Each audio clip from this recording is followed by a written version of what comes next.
Hello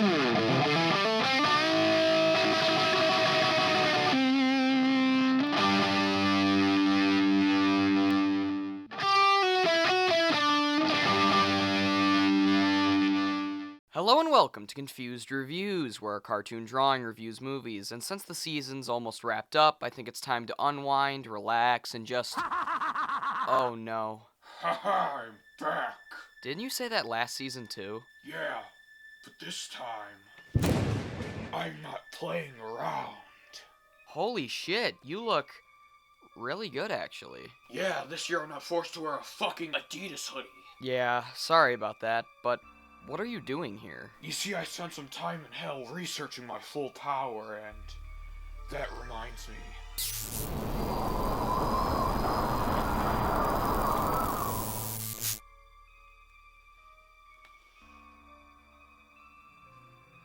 You see, last year was but a trial compared to what I have cooked up for you. And what would that be? You see, that box is a direct gateway to hell. That explains why it spit out that Dukes of Hazzard flick. And whatever movie it spits out, you will review. Oh goody, I can't wait to see what horrors are in store for me. First up,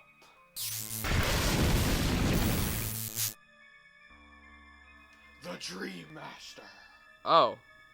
I expected like Freddy's Dead or Seed of Chucky, but that works too. Huh, that's weird. It's supposed to spit out shitty movies. Too late to change now, and if you'll excuse me. Last year I killed off Freddy and almost went another season without having to deal with his pizza face, but alas, the time has come to delve back into Elm Street and do what he wants or he'll kill me, or whatever. Let's just talk about part 4. A Nightmare on Elm Street 4, The Dream Master, tells the story of the remaining kids of Elm Street, and some other teens too, as they return to society after part 3 and are again attacked by the one and only Freddy fucking Krueger. Oh, and a new protagonist gets some dream powers and has to fight Freddy, you know the drill. And it came out but a year after Dream Warriors, and decided, okay, Wes Craven returned for 3, and in return made one of, if not the best in the series. Let's make sure he doesn't come back for this one. Oh, and have a bunch of other inconsistencies and middle fingers to fans of Part 3. But it does have a new gimmick. Once people die, the other character can acquire their powers. Yeah, it's pretty cool. Oh, and this is also the highest grossing flick in the original Elm Street saga, before being beaten by Freddy vs. Jason, and the other one we don't speak about. So it's obvious that this movie is the one that made him a household name and a worldwide phenomenon. So let's head back to Elm Street to see if Freddy's vengeance on the kids the 4th time around was worth it, or should have stayed a little light inside an art project.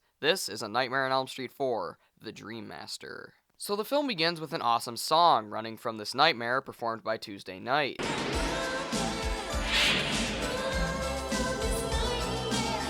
Oh, and on a side note, it's great seeing Robert Englund finally getting top billing. Like, yeah, it's the 4th one. If you don't know Rob's name as well as you know Freddy's, get out of here right now. After a chalk-filled title sequence, we see Kristen, played by Patricia Arquette. Wait a minute. That's not Patricia Arquette. Well, you see, after she kicked ass being the final girl in Dream Warriors, she decided to have a kid, which is what most people say is the reason she didn't return. But it's also said she just didn't want to do it, and that she didn't have a good relationship with Chuck Russell, the director of 3. So you decide why she didn't return, but my theory is that she just knew it wouldn't be as good and decided to skip it. Anyways, Kristen this time around is played by the singer of the opening song, Tuesday Night. What, was Saturday afternoon busy or something? That joke was bad, even for me. We see a little girl doing a mock-up of 1428 Elm, and we see that Freddy's crib hasn't been well kempt, and Kristen just barges in like a real asshole. She does a quick walkthrough, but realizes we gotta get through killing off the remaining Dream Warriors cast, and calls to Kincaid, played once again by Ken Sugoats, and sucks him into her dream. Oh, and Joey, played by Rodney Eastman, just pops out of nowhere. Yeah. The next day, we head over to meet Alice, played by Lisa Wilcox, and then Rick, played by Andrus Jones. We arrive at the school to meet the rest of the gang, Debbie, played by Brooke Theiss, and Dan, played by Danny Hassel. Oh, and we see Alice deliver this line like Ellie in Halloween 3. You know, you are one major league hunk.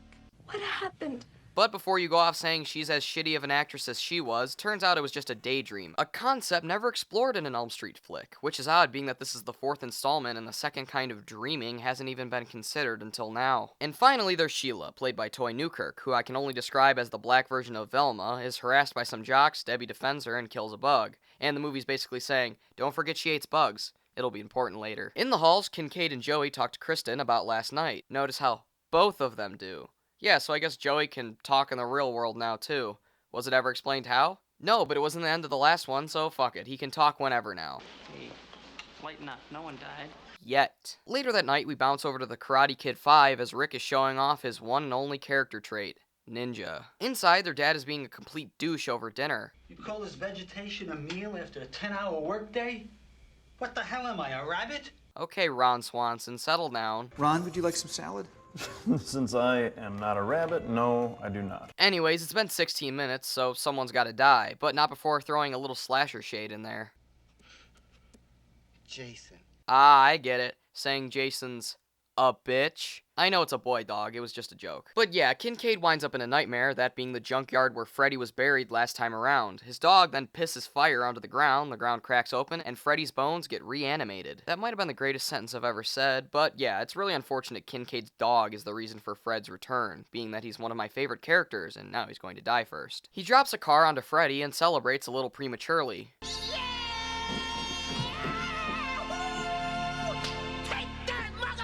But it's still pretty awesome. And yeah, Kincaid gets trapped and killed in a really pussy way. I'll see you in hell. Tell him Freddy sent you. Come on, Freddy, it's your first kill of the movie on a kick-ass character and he gets that? There's barely any blood even. Disappointed, Krueger. He then wastes no time getting onto more bloodshed. Joey is in his room listening to music and fantasizing about a girl when she appears naked under his waterbed just for Fredward to bust out and drown the guy. How's this for a wet dream? You see, that's a good kill. Not that goofy shit Kincaid got. Oh, and on a side note, I'd like to say fuck this movie for killing off some of the best characters in any horror movie. Okay, I'm done. Just had to get that out. The next day, we found out Alice and Rick are suffering from the Disney movie trope of having a mother that died from movie-itis. And Alice and Kristen have a chat about dreams or whatever, because, you know, this is an Elm Street movie, when she's knocked out by Rick accidentally. Oh, and Freddy's the nurse and almost gets her, when the real nurse saves her skin. Later on, Dan comes in to see Alice at her work, and they do a bit of flirting. Exciting.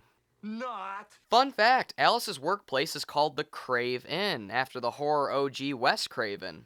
The crew must have thought they were so damn clever. The group heads over to Freddy's house and they have an exposition dump when Kristen's mom, played once again by Brooke Bundy, is just really hyper to get her the hell out of there. Kristen, get the hell away from that house! On delay! Fuck you, Mom. I'm trying to get killed by Freddy in peace. Back at the Parker residence, turns out Aline's going for the Mother of the Year award because she tipped Kristen's drink with sleeping pills, and she subsequently awakes on a beach. She has a chat with a little girl when we see Freddy the shark is in the water and splashes onto the shore to destroy her sandcastle. Okay, Freddy, there's being a villain, and then there's just being an asshole. Like, really? The little girl's sandcastle. Dick move. Oh, and that would have also been a really good opportunity to make that Freddy's house, but whatever. Freddy then pops on his Ray-Bans and stomps Kristen through the sand. Don't worry, girl, you'll wake up with one of those fake mermaid bodies or whatever. But yeah, she ends up in a boiler room because we all know Fred's got a fetish for him. Elm Street's last breath. Farewell. We beat you before! But the last movie made money. So yeah, she drags Alice into the dream world, and not Wonderland surprisingly, and she gets thrown into a furnace, and also gives Alice her special dream powers. With great dream powers comes great dream responsibilities. Aw, look how nice Freddy is. He even sent a postcard. But one thing this movie does right is little nods like this, where Alice goes to smoke a cigarette like Kristen used to, but then she realizes she doesn't. It's a nice little realization to the audience and character how she's now the Dream Master. We then arrive to the most horrifying thing on planet Earth. High school. Sheila begins taking her test when Freddy sends her a little message and she's attacked by the Terminator's dick. We then see Freddy's teaching the class, which I can only assume is being a cool horror icon 101, which some recent killers should attend a class or two. I'm talking to you, bye-bye man. Anyways, Freddy's feeling a little frisky and literally sucks the life out of her. Badass. A few days later, we hop over to another classroom, but this time talking about dreams. Ironic, huh? Another fun fact, that's series producer and New Line Cinema CEO Bob Shea. Hey, if you own the company, you'd cameo if you wanted to, too. Rick passes out on the shitter and ends up on the Twilight Zone's Tower of Terror and eventually winds up in the Ninja Turtles' wet dream when he starts getting his ass kicked by an invisible Freddy. But Freddy's running out of movies, so he quickly stabs Rick and Alice smashes a couple windows. One funeral later, we see Alice is now as good with nunchucks as Rick was. She then gets bored and heads to a movie, only to realize that the 4D movies have gotten really advanced and she gets sucked into the movie, Last Action Hero style. She then meets up with Freddy again, who's catching a bite to eat.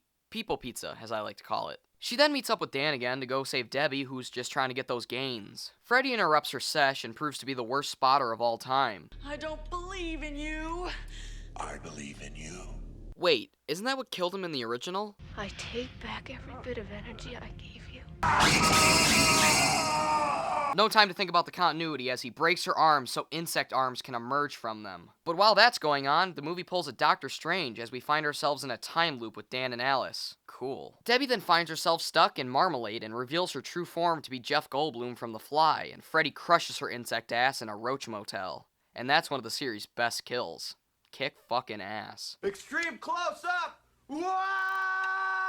But yeah, Dan gets fucked up and Alice is bored again and rushes off to find the finale. She suits up with all of her dead friend's stuff, which is kinda creepy, but does make her more ready to face Freddy. Oh, and they put Dan to sleep, in case you care. Krueger! Well, it ain't Dr. Seuss.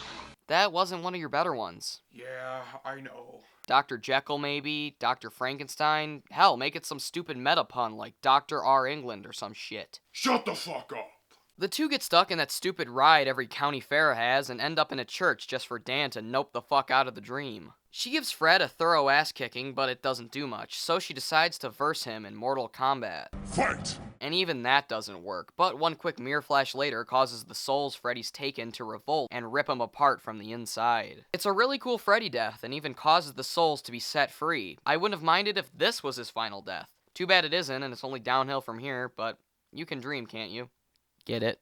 The next day, the two remaining teens bond over a wishing well, and in a final little fake-out, Freddy's reflection is washed away in a ripple. Even that was alright, and with that, our tale comes to a semi-satisfying close. And that was A Nightmare on Elm Street 4, The Dream Master. And it's not that bad. Dream Warriors was a tough act to follow, and there's little chance it'd live up to it. It had great memorable characters, amazing deaths, and a perfect balanced villain. This movie has some of that. I thought Alice was a decent substitute to Kristen. She seemed caring and isn't the worst protagonist out there. It's got some great kills like Debbie and Joey's, but also some really fucking disappointing ones like Kincaid and Rick's. Freddy's veering into the wrong direction of joking but terrifying. He's definitely less scary and has little to no intimidation anymore. Also, Kristen's actress being replaced and Joey's sudden speech ability are some issues I have, but nitpicks more than anything. Also, the fact that this movie exists at all shows how thin they're spreading this premise. They say several times that they got all the Elm Street kids. So why the fuck is Freddy still walking around killing teens? After Kristen, he should have fucked off. His whole vendetta was to exact revenge on the kids of the parents who killed him, not just any teen in a 10-mile radius of his old house. Overall, this movie is a solid flick, but a colossal step down from the previous entry, but hardly the worst of the series. With Freddy being not as scary as he used to, and a new batch of teens not being as developed or good as previous flicks, do drag it down quite a bit, but it does have some solid death scenes, and Freddy's demise did save this movie from falling completely on its face. I'm going to give A Nightmare on Elm Street 4, The Dream Master, a B-,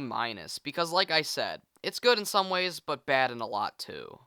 Happy now, you burnt fuck? Not so fast. Next up... my child. I can't wait. I'm Confused Reviews. Thanks for watching.